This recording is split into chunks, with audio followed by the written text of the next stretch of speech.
Hello दोस्तों, welcome back to my vlog. और अभी बहुत ज़्यादा जैसे कि आप देख सकते हो मैंने यहाँ पे कैप्चर किया हुआ है। मॉर्निंग टाइम है, अभी मैं सोकर आई हूँ और उठकर आई हूँ किचन में। किचन की ही गैलरी से मैं आपको दिखा रही थी, बालकनी से व्यू आप देख सकते हो। कहीं भी मतलब कि मैं अभी बोलूँ कि अपने ही शहर में अभी इतनी ठंड है कि कहीं मुझे नहीं लगता कि मनाली शिमला जाने की ज़रूरत है।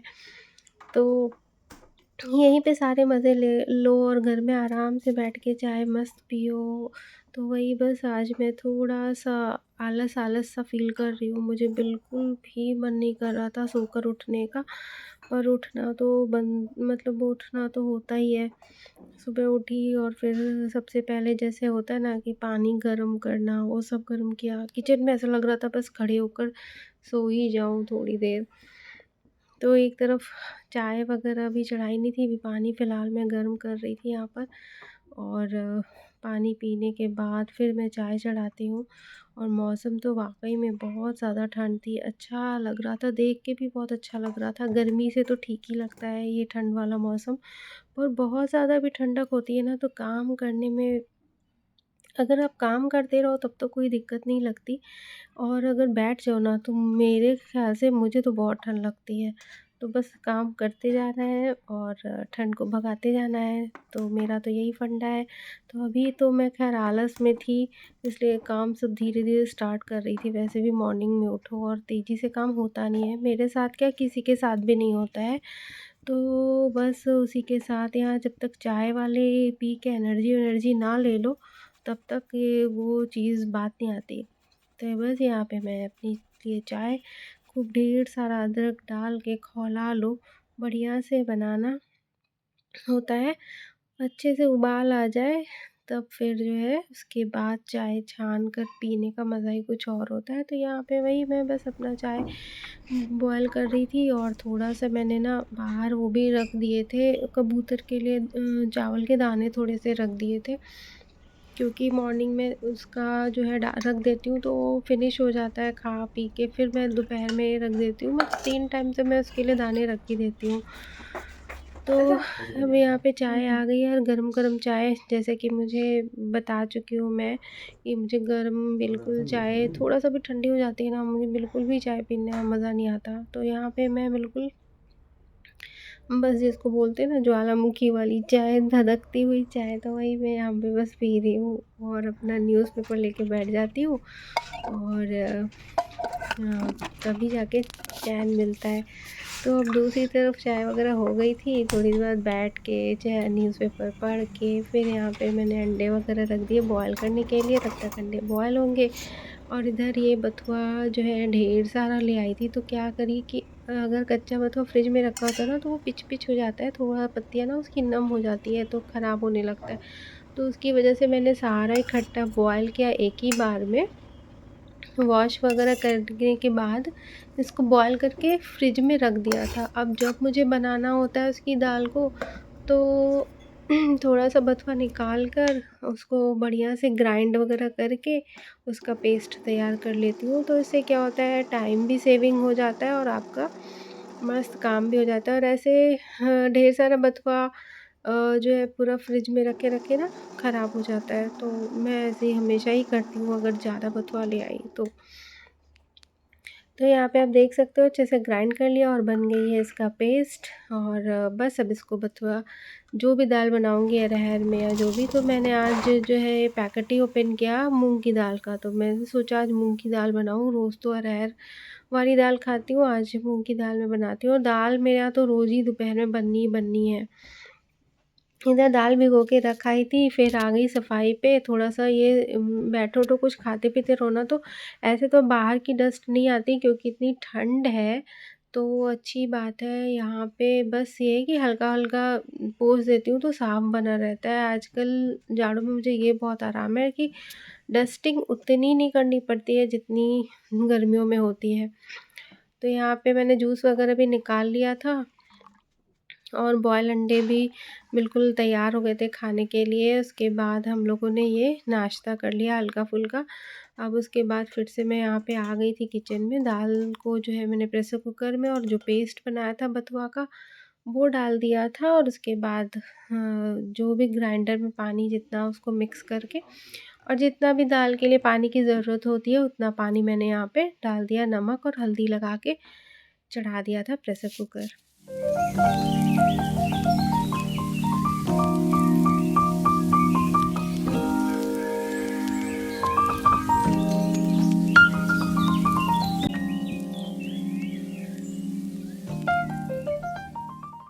और यहाँ पे मैं नहाने की तैयारी करने लग गई थी, काम वग़ैरह मतलब कर ही लिया था सारा। तो जो है फिर कुछ और दाल मैंने धीमी बिल्कुल उस पे लो फ्लेम पे कर दिया था कि वो जब तक मैं नहा कर आऊँ तब तक दाल भी सीटी लग जाए तो गले ना ज़्यादा। और अगर लग भी जाती तो हस्बैंड से बोल देती हूँ कि वो बंद कर देते हैं फिर। तो यहाँ पे वही मैं बस अपना नहाने के बाद ना जितना रिलैक्स मिलता है, ठंड आप देख सकते हो बाहर डोर जैसे आप देख सकते हो कितना ज़्यादा फॉग है, कुछ भी दिख नहीं रहा था बिल्कुल भी। और यहाँ पे मैं अपनी सनस्क्रीन, ऐसे तो सन निकला नहीं है फिर भी स्क्रीन लगाने की ज़रूरत पड़ती है क्योंकि हम लोगों को क्या है किचन में काम तो लगा ही रहता है, तो उससे स्किन जो है सेफ बनी रहती है। तो इसीलिए सनस्क्रीन लगाना, और वैसे भी सनस्क्रीन दूसरा रीज़न ये है मॉइस्चराइज़र लगाने का रीज़न ये है कि जिस तरह का भी मौसम है तो उसमें फटने जैसा फ़ील आता है स्किन में। कहीं-कहीं वाइट-वाइट पैचेज़ आते हैं स्किन में। और प्रॉपर तरीके से ना अगर आप क्रीम नहीं लगाओ ठंड में, आपने फ़ील किया होगा कि जो है मुँह वगैरह खुलता नहीं, चिर-चिर जैसा करता है अजीब-सा। तो ख़ैर फ़िलहाल में अब मैंने अपना स्किन हाथ-पैरों में पूरे अच्छे से जो है लगा लिया था और आ गई थी किचन में, तब तक बेटा भी उठ गया था। उसके जो अ, मैंने एग वग़ैरह रखे हुए थे तो अब उसको फोड़ना होता है। मैंने उसके लिए बॉयल तो कर दिया था लेकिन वो अपने जो है अंडे को खुद ही ओपन करता है। तो यहाँ पे मैं आ गई हूँ। अब नहाने के बाद और पूजा वगैरह भी कर ली थी मैंने, और तो उसके बाद आ गई थी अब किचन में। तो यहाँ पे मैं अपना जो है छौंका मार रही हूँ साग के लिए। तो ये मूली के पत्ते थे, मूली के पत्ते कट करके रख लिए थे, रात में ही ये कट करके रख लिए थे क्योंकि मॉर्निंग में फिर टाइम बहुत हो जाता है सब काम करने के लिए। इसके लिए मुझे ये सब कट-वट करने के लिए ना रात एकदम बेस्ट लगती है। एक रात पहले ही आप ये सब काम कर लो तो ईज़ी रहता है।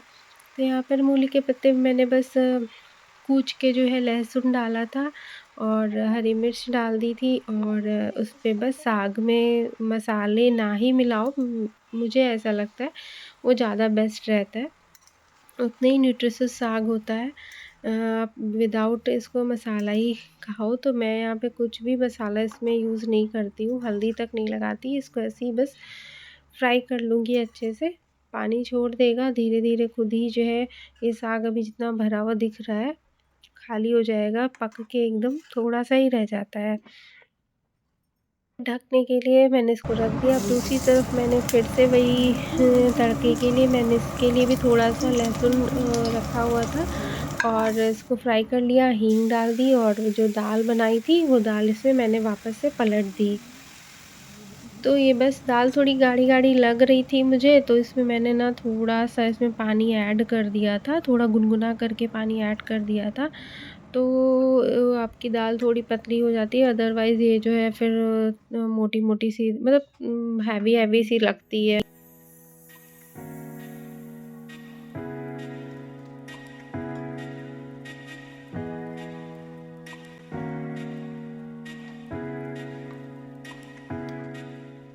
सर, मैं बेटे के लिए फ्रूट्स वगैरह कट कर रही थी जूस निकालने के लिए, तो उसके लिए मैं जूस सिर्फ़ ऑरेंज और पोमग्रेनेट और थोड़ा-सा जो भी अदरक वगैरह थोड़ी एकदम अदरक और थोड़ा-सा हल्दी डाल के उसको बना के दे देती हूँ। तो यहाँ पे जूस हो गया था तैयार और मैं इसको इतनी देर से बुला रही थी बट आया नहीं, तो मैंने इसको खुद ही जाके रूम में दे आई थी। पीने के लिए मैं उसको बुला रही थी कि बाहर आकर पी लो, पर वो मान नहीं रहा था। तो मुझे भी देर हो रही थी और काम मेरे थे, तो मैंने तब तक तो बाल नहीं खोले थे जब तक मैं खाना बना रही थी। गीले थे और ना पानी जैसा टपक रहा था, तो इसके ऐसी लपेटी हुई थी। अब खाना भी बन गया है और जो है मेरे बाल भी लगभग बिल्कुल पानी होता है ना वो गीला-गीला लग रहा था टी-शर्ट में पीछे तो बिल्कुल हिम्मत नहीं हो रही थी कि उसको मैं ओपन पहले ही कर लूँ। तो यहाँ पे अब जाके सूखने जैसा हो गया है लगभग बाल मेरा। तो आ गई थी मैं बाहर बालकनी में, मौसम देख सकते हो अभी भी फॉग ना अ, अच्छा अच्छा खासा फॉग है। लेकिन अच्छा लग रहा था मौसम में। यहाँ पे तो बारी आती है, यहाँ पे मैंने यहाँ पे थाली वगैरह बिल्कुल लगा दी खाने के लिए, गरम-गरम दाल है बथुए की और मूली का साग है और साथ में चावल। अब आती हूँ मैं सीधे नाइट में आपसे मिल रही हूँ, तो यहाँ पे मैं जो है आटा गूँथ रही थी, तो सोचा आज पराठे बना लूँ क्योंकि थोड़ी-सी सुबह की जो दाल थी, वो बच गई थी। तो अब उसको ऐसे तो कोई खाता नहीं, गरम कर दी, तो मैंने सोचा क्यों ना इसको पराठे में जो है मिलाकर जो है पराठे यूज़ करने के लिए इसको दाल को आटे में मिलाकर थोड़ा-सा प्याज़ कट करके इसके पराठे तैयार कर दूँ, तो वो ज़्यादा बेहतर रहता है, फिनिश भी हो जाते हैं, पराठे के पराठे भी बन गए और दाल की दाल भी फिनिश हो जाती है ऐसे।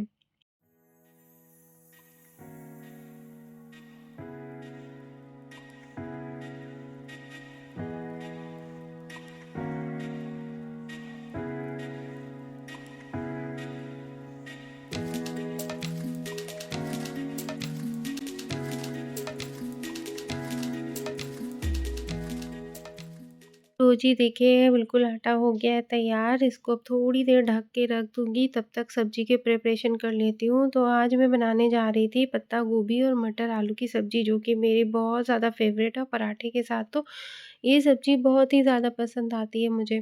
तो यहाँ पे मैंने हल्दी और जीरा, हींग तेल में मिक्स कर दिया क्योंकि अच्छे से मिक्स हो जाए हल्दी सब में और हल्दी पक भी जाएगी।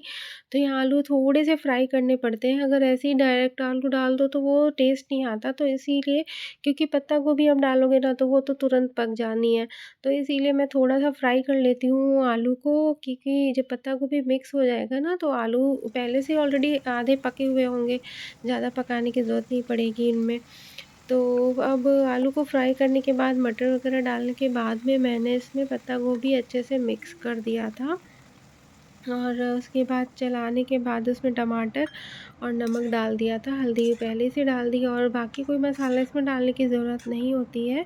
अब इसको आप ढक दो, ढकने के बाद में ये थोड़ा-सा पानी-वानी छोड़ता है, जो पानी छोड़ने के बाद थोड़ा-सा इसमें आप लास्ट मोमेंट पे बिल्कुल जब एकदम पानी एकदम सूख जाए, उसके बाद आप थोड़ा-सा पाव भाजी मसाला डाल दो, तो ये टेस्ट ना बहुत ज़्यादा अच्छा लगता है खाने में।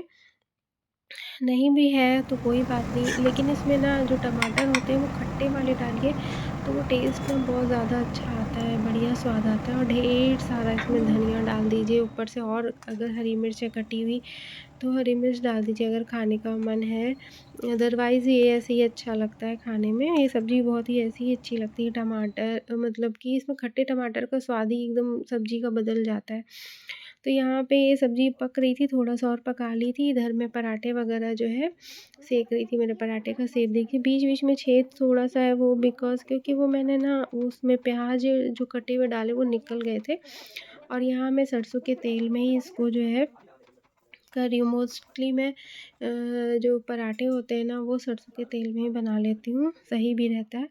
रिफाइंड तो यूज़ नहीं करती है तो देसी घी या तो फिर सरसों का तेल, तो यहाँ मैंने सरसों का तेल ही यूज़ किया हुआ है। तो इसी तरह मैंने सारे जो है पराठे अच्छे से सेंक लिए थे, तो बन गई थी मेरी बिल्कुल तैयार सब्ज़ी और पराठे और वाक़ई में ये पराठे के साथ चाहे पूड़ी हो, पराठा हो, पत्ता गोभी, आलू मटर की जो सब्ज़ी होती है ना, बहुत ही ज़्यादा अच्छी लगती है खाने में। तो इसी के साथ व्लॉग यहाँ पे एंड करती हूँ। अगर मेरा व्लॉग पसंद आया हो तो प्लीज़ इसको लाइक, शेयर एंड सब्सक्राइब ज़रूर कीजिए और ये आप देख सकते हो यहाँ पर सुबह की थोड़ी-सी मूली वाली साग थी और साथ में पत्ता गोभी और गुड़ तो ज़रूर रखती हूँ अभी और पराठे। तो कैसी लगी मेरी ये थाली? प्लीज़ इसको लाइक, शेयर एंड सब्सक्राइब ज़रूर कीजिए।